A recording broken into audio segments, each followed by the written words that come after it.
Hey, yeah, hey, yeah, hey, yeah. What's going on, people? It's your boy Brandon Brevon Towns, host of that show called Sports Plus Life. How's everybody doing today? And man, we got a lot to talk about today, so turn it off, turn it all the way off, huh? All right, allow me to reintroduce myself. My name is Brandon Brevon Towns, and this is Sports Plus Life. And if this is your first time listening to Sports Plus Life, don't hesitate to hit that subscribe button and become part of the Sports Plus Life family today. And how's everybody doing today?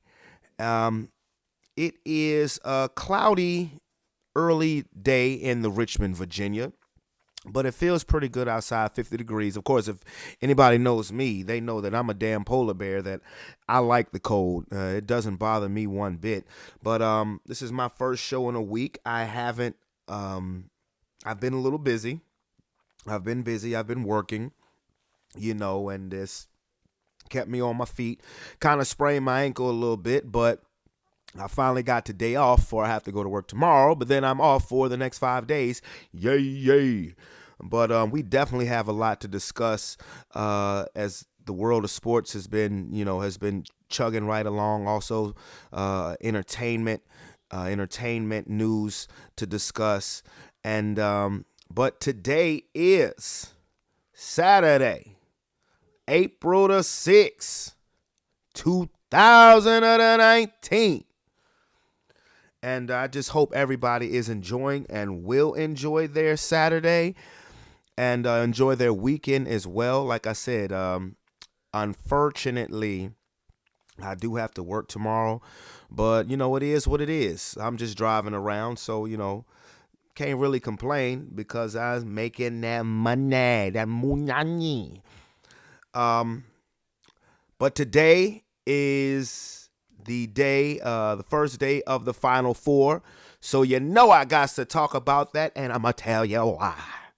And like I said, I have some NFL news to discuss on the horizon, along with a little bit of NBA. And but we're going to start today's topic a little different.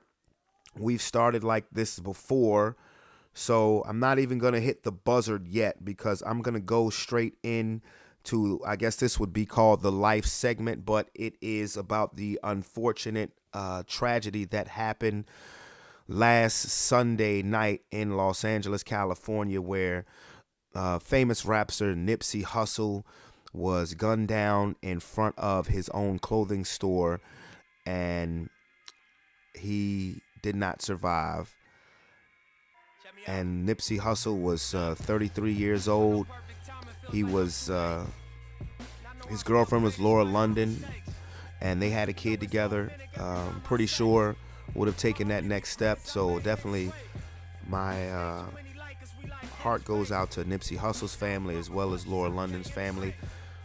Now, the hip hop community is definitely feeling this, particularly out in the West Coast, because, while Nipsey Hussle was part of the Rolling 60s gang in L.A., here's a dude that had really turned his life around. He was with the Rolling 60s neighborhood Crips, but, he had really changed his life around and was really becoming a pioneer. And, he had a clothing store, he had a couple other businesses, and he would employ everybody from his neighborhood, and he would give back to the community. He went to a school and bought every single child in the school a pair of shoes. You're talking about a guy who was incredibly philanthropic. I don't know if I'm saying that wrong. Philanthropy. He was philanthropic. Don't laugh at me, but you guys know what I'm trying to say. He was appeared to be an incredibly good or giving brother. I listened to it. I liked a few of his tracks, and I'm not going to sit here and say that I was a big Nipsey Hussle fan as far as his rap music, but I did like some of his tracks. I did actually watch a movie that came out in 2008 with him in it. I want to say 2008 or 2010. I did watch Cage Animal, 2010, where he played the character Ricky. Matter of fact, it's on Netflix. You guys should go check it out. And it's just sad because on one end,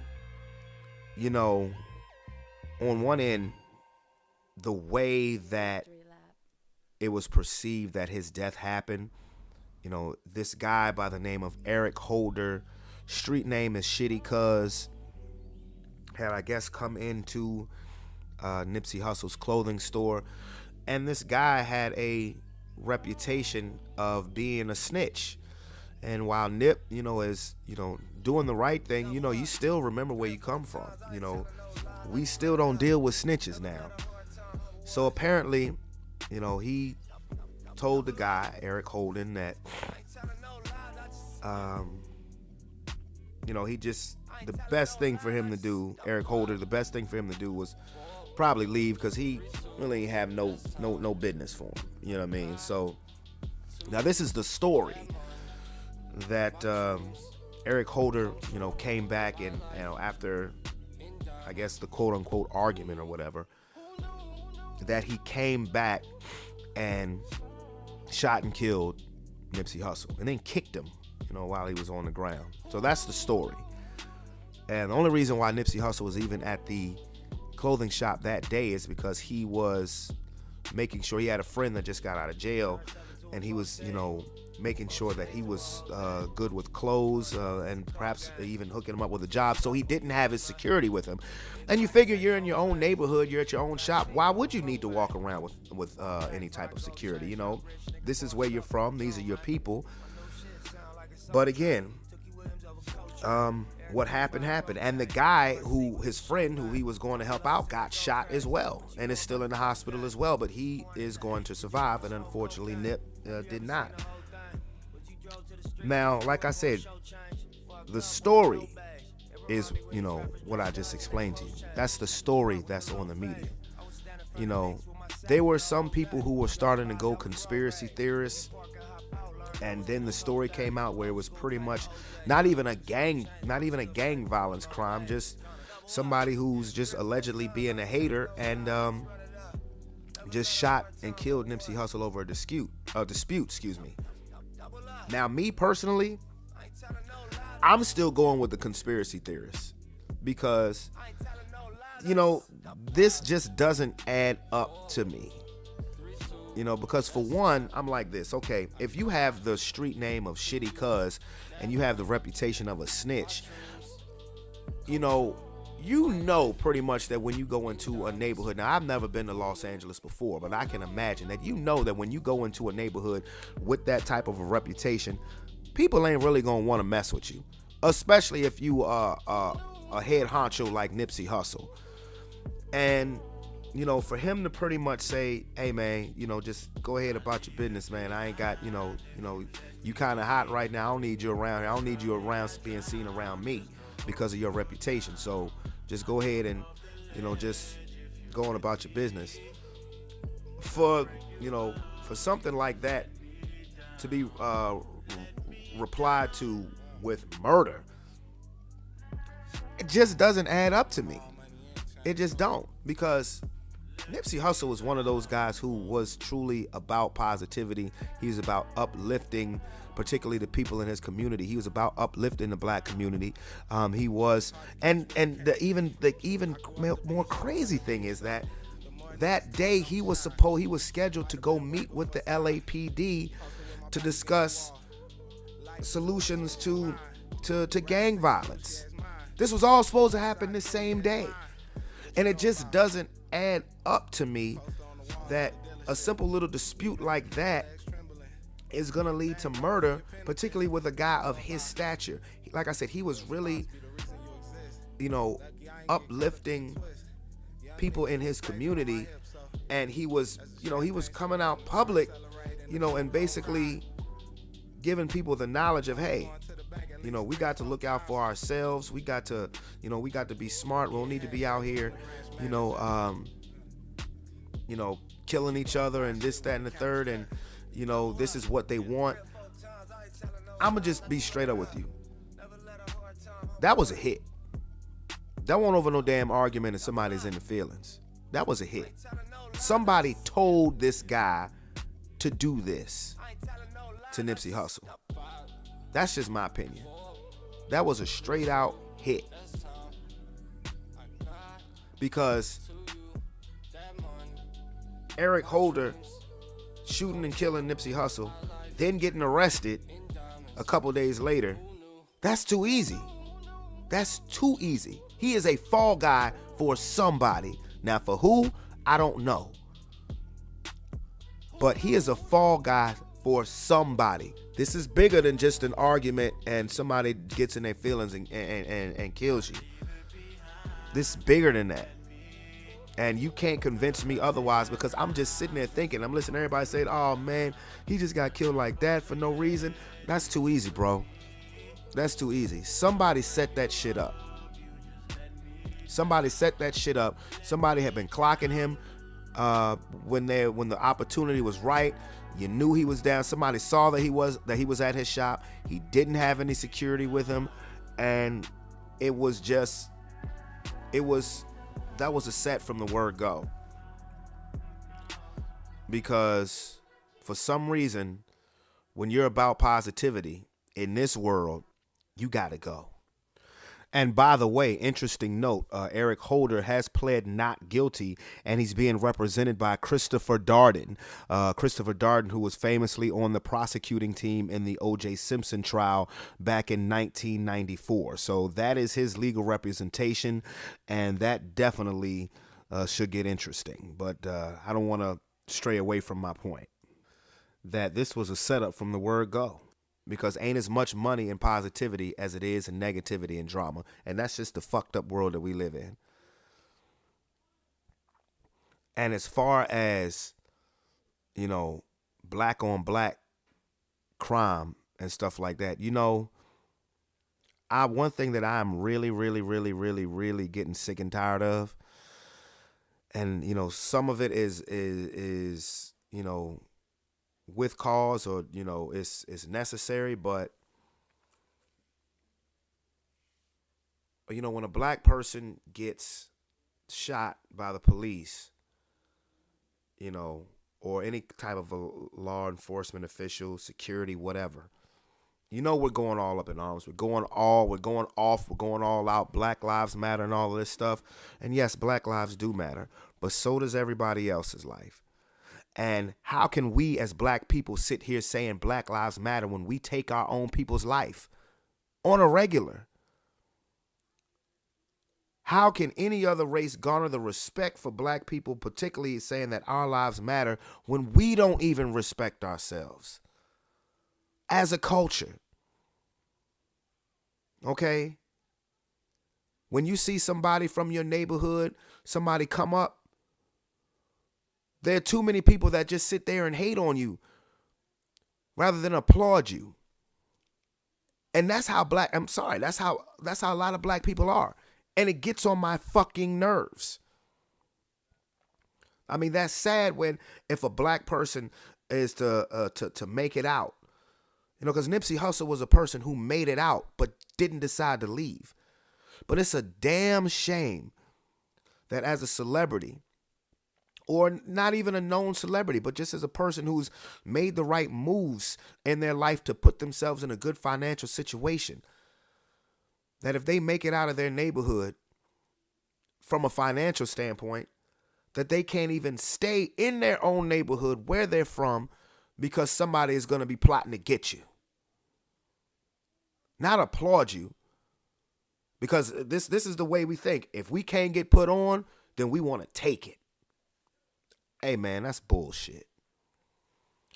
Why do you think Asians, Latinos, Africans, when they come to this country, they do their damn thing? Because they stick together. They stick together for the cause of the bottom line, and make sure everybody is straight, that everybody got paper in their pocket, and that tradition will get passed down from generation to generation. Why do you think we looked at as a joke, pretty much? As many famous athletes and entertainers, actors and rappers come out and say all of this good stuff about movements and stuff like that, the vast majority of the minority community are still on that bullshit, but then want to scream, oh, no, no, no, no, no, no, Black Lives Matter, when it's somebody outside of a black person killing a black person. That don't make no sense. That does not make any kind of sense in the world.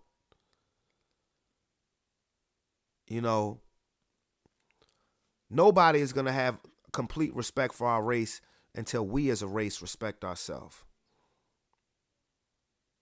And if one of us appears to be the weakest link, then we all are. Now, I understand you could be listening to this saying, well, he did that. That don't have nothing to do with me. I totally agree with that. But in the eyes of public opinion, we are him. And it ain't no different. It ain't no different. Just like if a white person or a white cop was to kill a black person, as black people, a good majority of black people going to look at all policemen or all people of the opposite race the same. Everybody in this world is exactly the same. We all have the same views. It's the crazy part about it. We all have the same views. Every race, we all have the same fucking view. And some of it I find funny because I honestly think that white people think that all black people look alike. Black people think that all white people and Asian people look alike. Asian people probably think that all black people and white people look alike. We all have the same views. What's different is our approach. What is different is our approach. What we value more, as far as being responsible. What do you think would actually happen if black people actually did get a reparations check? What do you really think would happen? I'll tell you what would happen. We'd give that shit right back so quick. And this is not me trying to down black people. Because make no mistake about it, there is no more copied race in the history of the world than the black race. We are the trendsetters on this planet. Us. We just need to change our approach, particularly in America, the way we do things, the way we handle situations, and the way we handle each other. That's what we need to do. We need to change our approach.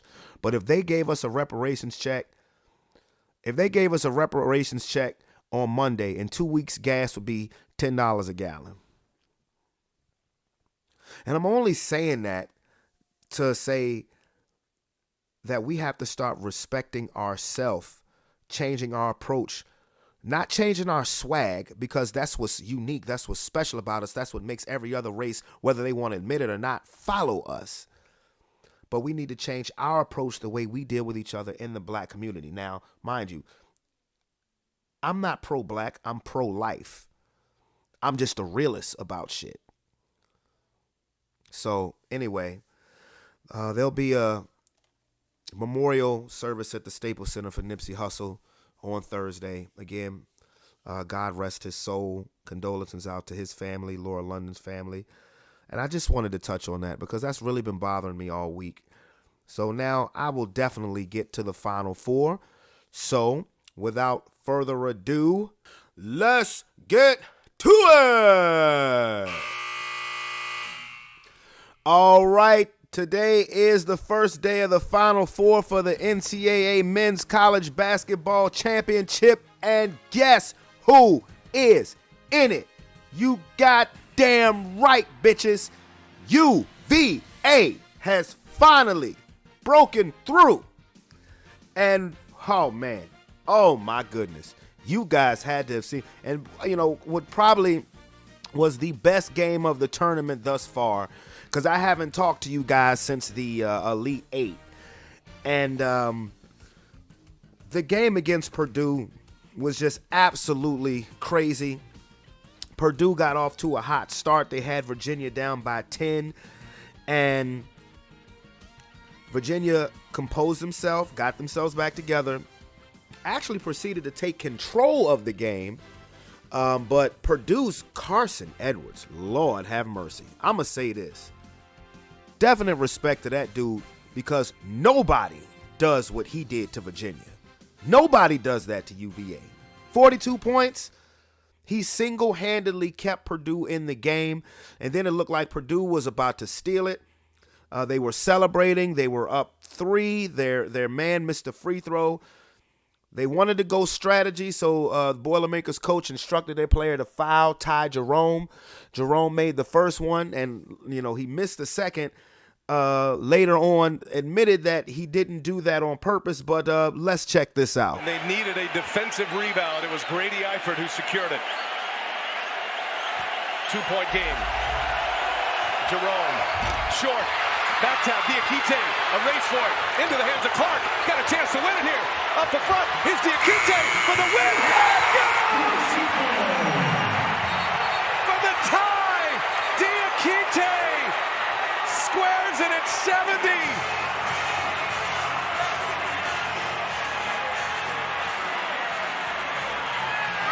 It looked like he got it off in plenty of time. Man, Mama D. Diakite, who has been an absolute star this tournament, took that bullet pass from Kihei Clark with about 2 seconds left and made the shot to send the game into overtime. I'm telling you, I thought it was over when it was 70-67. And even when Diakite, who batted the ball in the backcourt, I didn't think that it would be enough time. I thought that when Kihei Clark got the ball, he was just going to throw it up there in a desperation shot. But he made a bullet pass. I mean, just made a pass on a rope. And Diakite sent the game into overtime. And even then, still, it was nip and tuck, back and forth. Eventually, DeAndre Hunter made a go-ahead shot, and Virginia iced it with free throws. So this is their first Final Four since 1984, 35 years. And then also, what else I want to talk about? The Auburn Tigers beat the Kentucky Wildcats to get into a Final Four. Their first. The last time I did a show, it was while the Gonzaga-Texas Tech game was going on. Texas Tech beat the number 1 seed. They're going to a Final Four. Their first. And then on the Sunday primetime game, Michigan State beat Duke by 1 point. How about that? And now everybody's all up in arms and crying and shit, saying, oh, Duke didn't get in. We're not going to get to see Zion Williamson in the Final Four. Let me tell you guys something. I said this with Duke a couple weeks ago after the first weekend of the tournament, after they barely escaped UCF. Duke don't make free throws in the clutch. They don't do it. And eventually that was going to come back and bite them right in the ass. Because they should have lost to UCF. They damn sure should have lost to Virginia Tech. And in each game, even going all the way back to the ACC championship game against North Carolina, Duke doesn't make free throws in the clutch, including Zion Williamson. Now, he had a monster game, 24 points. It was a game back and forth, and Michigan State's just a better team. It's really that simple. Michigan State was just a better team than Duke. You know, Duke had been playing with fire ever since the first round of the tournament. 1 point win against UCF, 2 point win against Virginia Tech. You're not going to win. Most times you're not going to win every single close game. And Duke does not. They can't shoot. I'm not trying to be funny. They're great athletes, but when it comes to shooting in the clutch, they don't do it. Like I said, Zion Williamson, he's definitely awesome. See why he's going to be the number 1 pick. Although this kid John Morant from Murray State, I was talking about him last week. Shit. Talking about Russell Westbrook plus Derrick Rose. But anyway, Zion Williamson, I see why, the hype, he's a good player. He's a great player. This transcending talent that everybody's saying, I don't agree with that. But Doesn't matter. In the clutch, Duke didn't get it done. And this time it was on R.J. Barrett because Michigan State was up 2. R.J. Barrett got fouled, missed the first, tried to miss the second on purpose, but actually made it. And Duke inbounded the ball. And Tillman up ahead, Winston. No one near him. And he's going to come out with it. And Michigan State is headed to Minneapolis.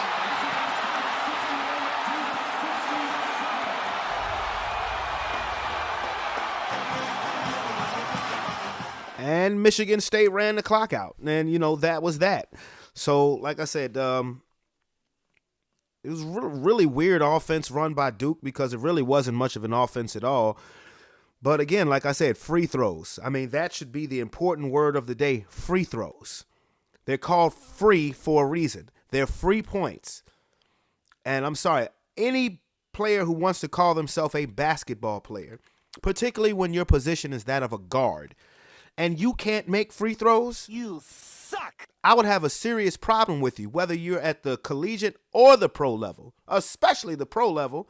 You know how much it annoys me that Lonzo Ball, who's a point guard, shoots under 50% from the free throw line. Ben Simmons, he's 6'10", but he's considered a point guard, who is just terrible from the free throw line. Like, we have devalued free throws in the sport of basketball, and it never fails to come back and bite you in the ass. Definitely.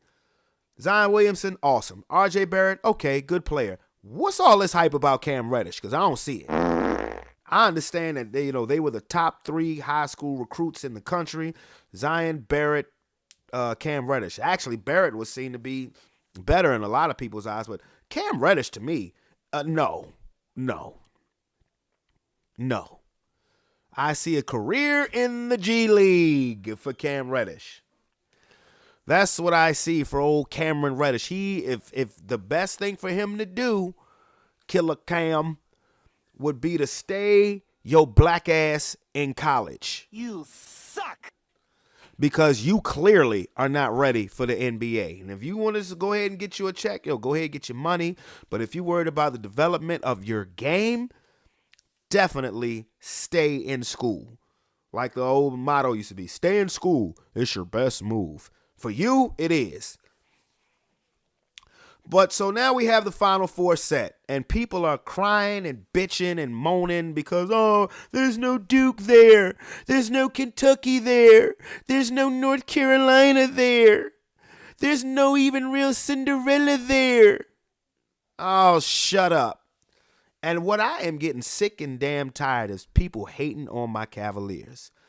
Out of the 4 number 1s, Duke, Virginia, Gonzaga, North Carolina, we are the only one that made it to the Final Four. So piss off and get over yourself. Shit, there's some people who got problems with the fact that y'all mamas cook chitlins for Chuck E. Cheese. Biatch. Motherfuckers. Because you don't like Virginia's style of play. Look, I'll admit it. It can be frustrating to watch. But does it work? That's the question. Does it work? It's worked to the tune of being the best defense in the country religiously for the last 6 years. Now there's enough offensive firepower to offset when they fall behind. Now, they still get into these little stretches where all they want to do is just take long threes instead of working inside out, particularly once a team is making a run on you. But I'm going to be honest with you. This is where I've seen the improvement in Virginia. When they were down double digits to Purdue, I said, going to be a long night. I thought that it was pretty much over. Now, with that being said, they are the favorite to beat Auburn, but hey, do not sleep on Auburn at all. They're number 5 seed, but this guy, Bryce Brown and Jared Harper, these guys can play. They're athletic. They're not a good rebounding team, and I think that's where Virginia will have the advantage. But you look at what Auburn has done to get to the Final Four. They have put out some quote-unquote blue bloods. They put out Kansas I mean, and they absolutely smacked Kansas. They absolutely smacked North Carolina. And then they beat Kentucky in overtime. That is quite a resume to get to the Final Four. 3 powerhouses, Kansas, North Carolina, and Kentucky. So don't think that I'm sleeping on Auburn one bit. And then the other game, Michigan State versus the Texas Tech Red Raiders. And this is what's kind of getting on my nerves about all of these talking heads and how they're down talking the Final Four because there's no quote unquote blue bloods in there except for Michigan State. Well, why don't you embrace the difference of this year? Okay, you have one team that hasn't been to the Final Four in 35 years in Virginia. You got 2 teams in Texas Tech and Auburn who've never been. And then you have Michigan State, the 8th Final Four under Tom Izzo. And if you look at the dominant coaches in college basketball, I would put him in the top 5. This would be my list in no specific order. Coach K, John Calipari, Roy Williams, Tom Izzo, and Bill Self. That would be, that would be my 5 in no particular order. But, okay, so you have football schools in there this year. So what? So what? Of course, we know Auburn is a football school. Texas Tech is a football school. The MVP went to the reigning NFL MVP went to Texas Tech. Hey, if you don't like it, go to Russia. But you know what? I think this is going to be a damn good Final Four. I'm sure you all know I am going with my Cavaliers. And I think it's going to be interesting because, see, the funny part is people are dreading the fact that it could be Virginia versus Texas Tech in the national championship game because those are the 2 best defenses in college basketball. And if it's Virginia versus Texas Tech, first team to 40 probably wins. But you know what? I don't give a damn as long as Virginia is holding that trophy up. Now, they have their work cut out for them tonight with Auburn, but I am calling it to be Virginia and Michigan State in the national championship game, which then would bring back some flashbacks because Michigan State has been a real bugaboo for Virginia in the past, in the tournament in the past. 2014, when this great run by Tony Bennett and the Cavaliers really began. 2014, when they were number 1 seed, who put them out in the Sweet 16? Michigan State. The next year, 2015, when they were number 2 seed, who put them out in the second round? Michigan State. In 2016, when the Selection Sunday came out, Virginia was the number 1 seed. Who was number 2 in their bracket? Michigan State. I was like, oh, man. But Michigan State got upset in the first round. And so we didn't get a chance to run into them. But, who knows? So I just wanted to definitely get on the Final Four topic. Go Wahoos, go UVA. Now, I said it when I first started talking about college basketball on the show because of the tragedy that was the UNBC game last year, that University of Virginia owed us, that they owed us no less than a Final Four, and they've delivered. Which is why I don't understand why people are just sitting there hating on Virginia so much. This is a story of redemption. You're talking about a team that had they were on the wrong end of the biggest upset in the history of college basketball. In the history. Something that's going to be attached to these players' names, to this program's legacy forever. And to come back the next season and turn that into a Final Four appearance. This is a story of redemption, but now, damn it, I'm getting greedy. I want the whole damn thing. That's what I want. I want the whole thing. So, go Virginia, go. Bring it home. So now I will move on to the NBA. It's about 2 games in the regular season. Of course, like I said, the Western Conference playoffs are set. It's just a matter of seeding as far as the only importance of this week, of the last couple of games in the NBA. Now, the Eastern Conference, that's not so set as far as your bottom teams. And for the West, the 8 teams have already clinched. Golden State, Denver, Portland, Houston, the Clippers, Oklahoma City, Utah, and San Antonio. But it's really just all a matter of seeding. Golden State has a chance because they just beat the crap out of Denver. They've been playing nip and tuck with them 1 and 2 the whole season. Nobody believes in Denver, though, myself included. Wouldn't be surprised to see Denver go home in the first round, depending on the matchup. Houston looks like they're locked into that number 3 spot unless Denver should fold and fall to number 3. I think Houston's going to end up at number 3. Utah looks pretty locked into the 5th spot. There's a slight chance that the Clippers could catch them. And shout out to Doc Rivers. I mean, you talking about, I would be poking my chest out if I was Doc. Because when they traded away Tobias Harris to the Sixers, there was this notion that the Clippers had just thrown in the towel for the season. And no, they're 47-33 in the 6th spot, a half game ahead of Oklahoma City. That's interesting. And the Oklahoma City is a half game ahead for the Spurs for the 8th spot. Now, the East is a bit more complicated because you have your 5 teams that are already in the playoffs. Milwaukee's clinched the best record in the league. They'll have home court throughout, even the NBA Finals. Toronto's locked into number 2. I think Philly is locked into number 3. Boston just beat Indiana last night to take them for the 4th spot. That's going to be the 4-5 first round matchup, Boston and Indiana. And then you got 6 through 8, which right now sits at Orlando at number 6. Who saw that coming? Brooklyn, who started to slide, they've had a remarkable season, but their schedule over the last 7 games has been rough. Brooklyn at number 7, tied with Detroit. And Miami is a game out. And you still got Charlotte with an outside chance. So it's dicey. Brooklyn, who we've raved about because of their lack of star power, despite the fact that D'Angelo Russell was an all-star,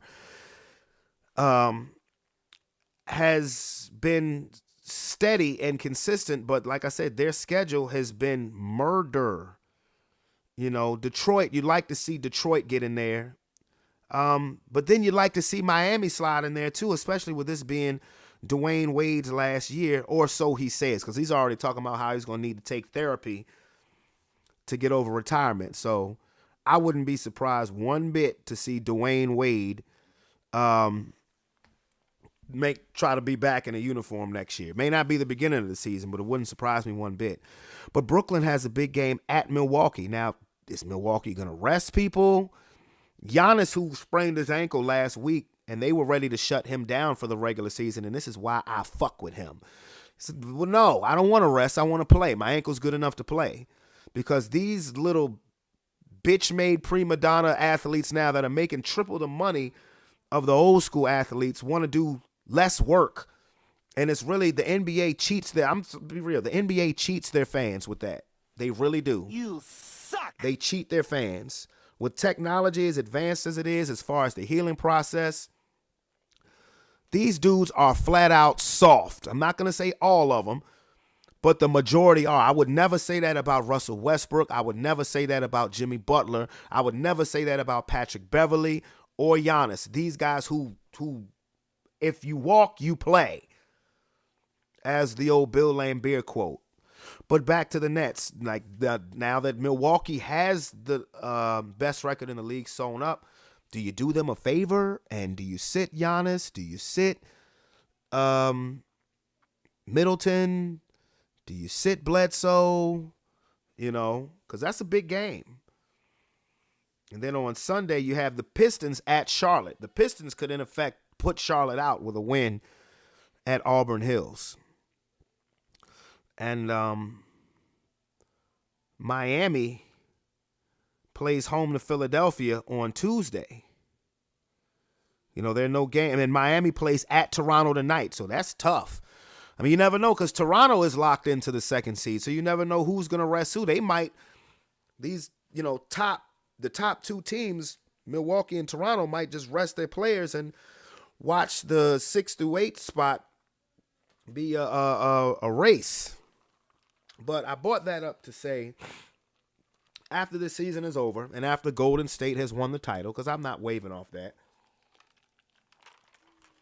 after Golden State has successfully won their 3rd straight title and 4th out of the last 5 years, the free agency period begins, and the biggest free agent on the market will be Kevin Durant. And everything is being said that Kevin Durant is going to go to New York.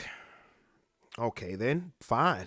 I mean, me personally, if he goes to New York, fine. If I was Kevin Durant, I wouldn't leave Golden State. For what? I wouldn't leave that situation, because you're going to be, you'll be the favorite every year, at least for the next 3 years, even as you get into your mid-30s.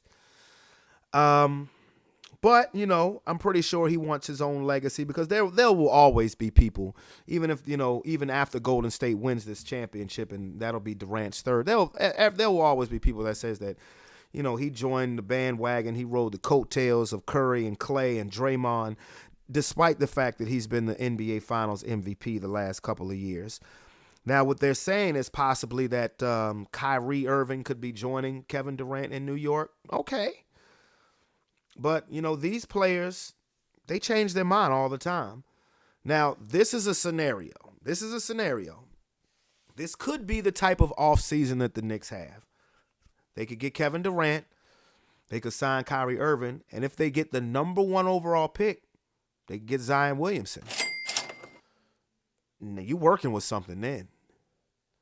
The Knicks may mess around and, be in the Eastern Conference Finals with a lineup like that. And I say that with a hesitation because of Kyrie Irving's injury history.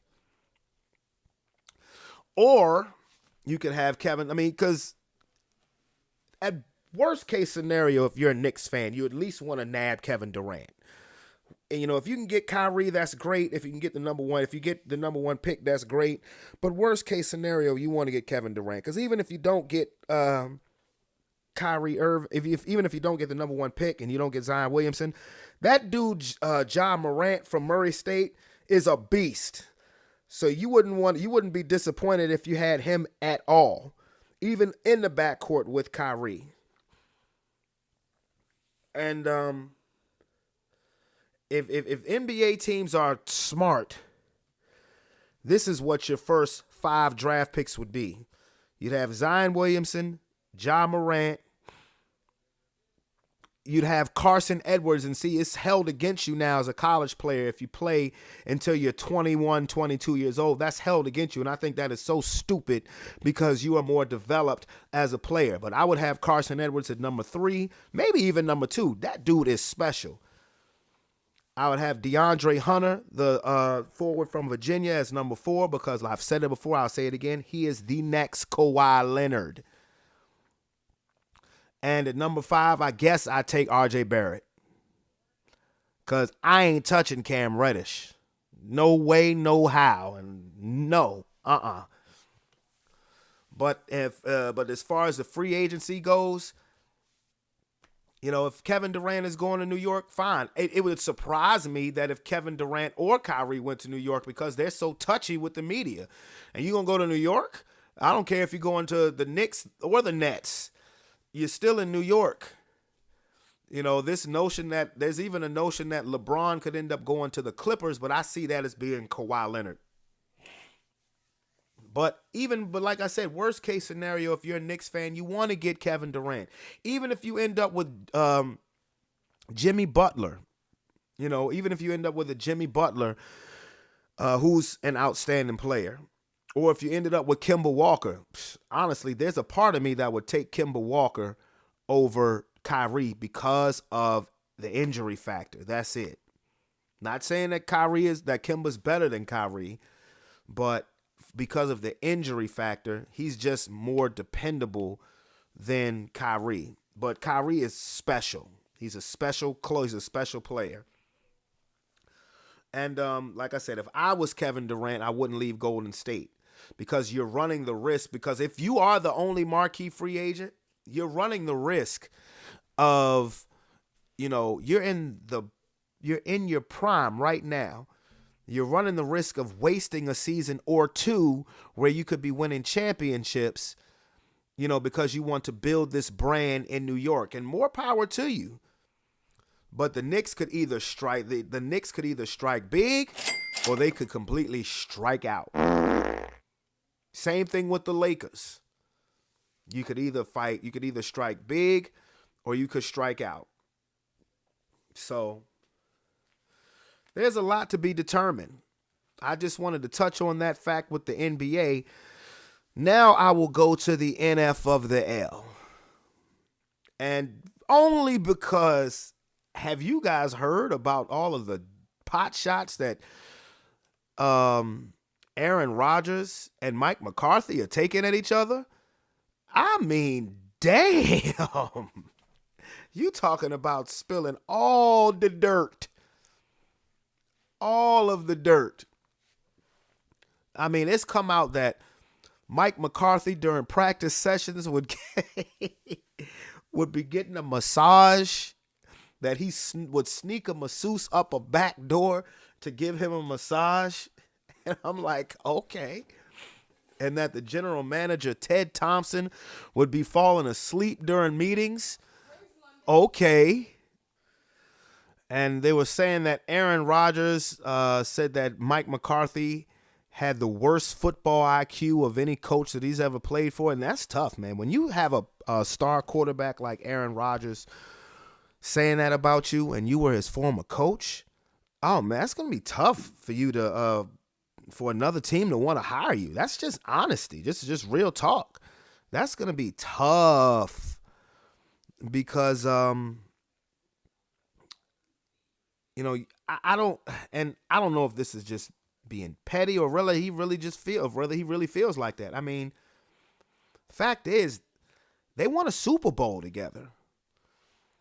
Now, where I say that Mike McCarthy and Ted Thompson dropped the ball was keeping a consistently good defense. They would bring in players, but Dom Capers' scheme just didn't work all the time. Like they brought in Julius Peppers. When they won the Super Bowl, that's when they had Charles Woodson. They still had Clay Matthews with Peppers. They drafted Ha Clinton Dix. Sam Shields was a Pro Bowler. Tramon Williams was a Pro Bowler. So, I think more or less, I think that you had the personnel as far as the defense was concerned, but the scheme just didn't seem to always fit. But at the same time, while they've only won a Super Bowl, they did go to 3 NFC championship games. They just blew it in Seattle in 2014 and just honestly got smoked by the Falcons in 2016. They just ran into a buzzsaw of an offense. But, I mean, these shots, this is really personal and this is really petty because you've heard players come out and say about Aaron Rodgers how he's not a natural-born leader. So Aaron Rodgers is not stainless now. They haven't gone to the level. I don't think he's in Big Ben's category. But Aaron Rodgers, you see the arrogance with him. And I mean, because he is that good, but hey, I'm gonna say this: injuries or no injuries, Packers haven't been to the playoffs in the last 2 years.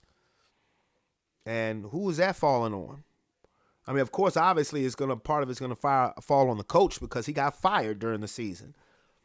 And maybe all of these allegations of massages and everything else and low football IQ is why, maybe that's why he didn't get the job when he tried to be the head coach of the Cleveland Browns, which seems like a job that everybody wants right now because Cleveland appears to be the hottest team who's accomplished nothing in quite some time. So, I mean, that's just crazy. But really what all this has to do with the fact that you got McCarthy getting massages and low football IQ and the general manager, Ted Thompson, is falling asleep during meetings. You know what all of this is a tribute to? The fact that there is no legitimate owner that either one of them would have to answer to. You follow me? The Green Bay Packers don't have an owner. They don't have a Jerry Jones or a Robert Kraft or a Pat Bowlen or, Davis, Al Davis, or anything like that. They don't have that because the citizens of Green Bay own the Packers, and I think that's cool. I think that's real cool. But when it comes to things like this, when it comes to a head coach and a GM falling asleep at the wheel, not doing their job, nobody to step in and say enough is enough to stop the bleeding, that's really, to me, what all of that falls down on. Lack of actual legitimate ownership. Because that type of shit ain't going down in New England. That's not going to go down. Well, I mean, I want to say the Rooneys, but you see the drama that has been Pittsburgh. I'm going to leave him out of this one. But Arthur Blank in Atlanta, that's not going down on his watch. Shad Khan, owner of Jacksonville, that ain't going down on his watch. So I mean, and to me, it's honestly pointless now. I don't really see what the point is. Mike McCarthy lost his job during the season. He's not coming back as Green Bay's head coach, so I don't understand what all of the airing of the dirty laundry and all of the cheap shots is. I mean, I don't know what that's going to accomplish. The only thing that it's going to accomplish is going to keep Mike McCarthy from getting another head coaching job, which is kind of fucked up because, dude does have a right to make a living, and he is a Super Bowl winning coach. Went to the playoffs 8 straight years, won multiple division championships, went to 3 NFC championship games. He does have a resume, but this is a real humdinger. But anyway, let me go ahead and get on out of here. This was a nice long running episode because I just had a lot to say. I had a lot to get off my chest. I'm going to get ready for this Final Four tonight, and I'm glad the Virginia game is early, definitely. But again, this is your host, Brandon Brevon Towns. This has been another episode of Sports Plus Life. Don't hesitate to hit that subscription button if this is your first time listening, and I will holler back at y'all on Monday. Peace.